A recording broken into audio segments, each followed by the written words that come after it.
Good morning everybody, happy Saturday, hope you're doing well out there. I'm doing a second video on narcissism because there was a lot of questions asked about the first one I did some weeks back.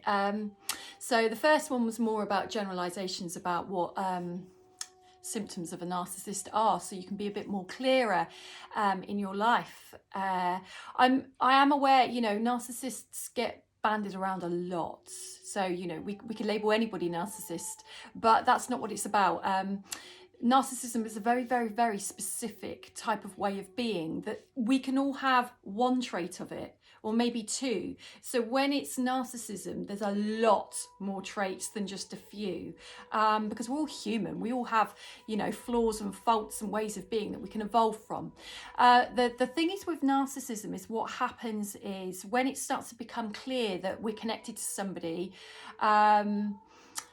that may well be narcissistically abusing us, what happens is we kind of get stuck. So this is like the next phase of what narcissism does compared to the first video I did. So when we're in a connection, whether it's a relative, a friend, a lover, whatever it might be, we tend to get stuck, and it can be known as Stockholm syndrome or trauma bonding. What happens is that we've believed the charming side of the narcissist to be the real true self of them, and what happens is after a while their masks fall off, and they will always fall off, because for a true narcissist it's never their fault, it's everybody else, never them. So eventually that mask starts to slip where they've been very charming and the opposite to who they really are. What's happened by then is that even the brain chemistry has actually bonded to that person based on a false sense of who they were, and that's devastating for people. But they're then sitting there stuck, waiting for the original version of that person to return. Only this is where the damage happens. That person doesn't return because who they're displaying now, if they're a true narcissist, is their real true colours. What a mess.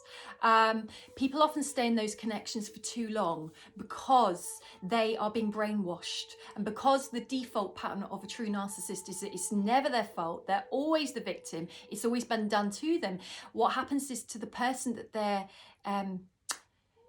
being a narcissist too, they become brainwashed and they slowly start to erode. Their self-esteem breaks down, their confidence breaks down, they lose sense of who they are. To a degree, they're now reliant on the narcissist because the narcissist has often chipped away, whether it's coercively and subtly or malignantly, towards that person's self-esteem and self-worth, that person no longer knows who they are.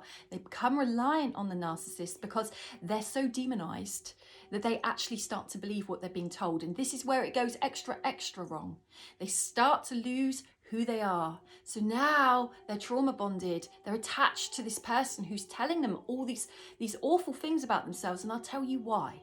A very, very typical pattern for a narcissist is to kind of reward you, maybe with a breadcrumb of love, affection, kindness, warmth. Note, it will be a breadcrumb. And that's where your self-esteem might be tolerating that that's enough, okay? But then they will take it away. So they'll reinforce and then take away. Reinforce, take away. What happens to the person on the receiving end of this over time? They get what's called brain fog. Literally confusion. They're being gaslighted. So it's a big term we use a lot. Again, true gaslighting is where somebody is manipulating you, and it is basically supersonic manipulation, where you no longer actually believe your own thoughts. You start to doubt yourself, you start to question yourself, you start to think maybe it's all me. But it's very common for the narcissist to absolutely project upon yourself the exact things they're doing themselves. So what will happen is a narcissist needs a feed, a person, be it anyone. They will suck onto that person, vampire that person's energy, because they need that. Because really, the narcissist actually has a very, very, very fragile ego, low self-esteem. So they're overcompensating through feeding off somebody else. If they can devalue somebody else, they feel better and stronger.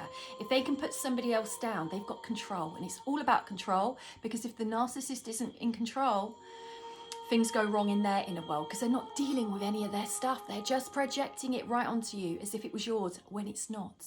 They will make you feel responsible for them. No, you're not. They're responsible for their own stuff. They will blame you for their every whim and woe, and there'll be many whims and woes because they're typically in victim mentality, where it's all done to me. Poor me, I've had a horrendous life. They might have. They might have. Absolutely, they might have. However, that does not excuse their behaviour.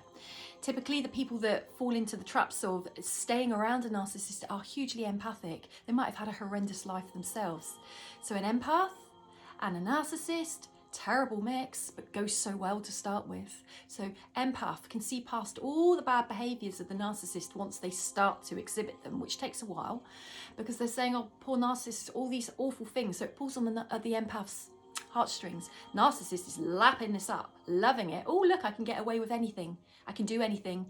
Empathy over here is allowing this, because empathy can't see yet the true colours. When the true colours start to shine, empathy is probably all kinds of gaslit, trauma bonded, traumatised, feeling the weight of the burdens of all the narcissist problems as if they were their own. They're not. But it's so messy, and people often say, well, who would stay with a narcissist anyway? Well, when you're struggling with brain fog, confusion, you've been master manipulated, you don't even know who you are anymore, your soul is crumbling right before you, that's why you'd stay with a narcissist. So what happens is when the empathic person, or the broken person, or the very confused person, whatever it might be, there's no particular label to who you will be, it just happens. When they start to realise there's something very wrong, they can still take years to leave. Purely because the narcissist can up the ante, and it can get dangerous when it's time for the empathic person, or the abused person, or traumatised person to start leaving. The narcissist will start to feel that they're losing control, and all kinds of new, very erratic, very extraordinary, and very, very treacherous behaviours can then unfold. Now, I'm not saying that to scare you, it's almost to prepare you. It's the next level of what happens when somebody's around huge amounts of narcissism. It actually gets harder to leave, for all the reasons I've said. So it's so important to support anybody you know that is going through experiences at the hands of a narcissist, you know, whether you get them to have professional help or you just say you're there, but you can't pull them out of it. It's not a good idea to tell them they must leave either. It can be very hard to watch them. If it's a loved one, it can be hard to watch. But narcissists have ways of making it extra hard for somebody to leave, and their behaviours might get worse towards the end. It's just good to be aware of these things, and that somebody on the receiving end of it, it's not black and white. It's literally a physical hit that they're taking, chemistry, all kinds, that keeps them trapped, confused. They deserve so much support. The empathic side of me would say probably a narcissist needs a lot of support as well, because there's a lot of reasons why they've gone down that route and developed that type of personality. However, will they ever seek the support? Will they ever admit there's anything wrong? That's why they're so dangerous. If you need any more help with this or any more support, you can visit my website or contact me at www.holisticsue.com. Take care.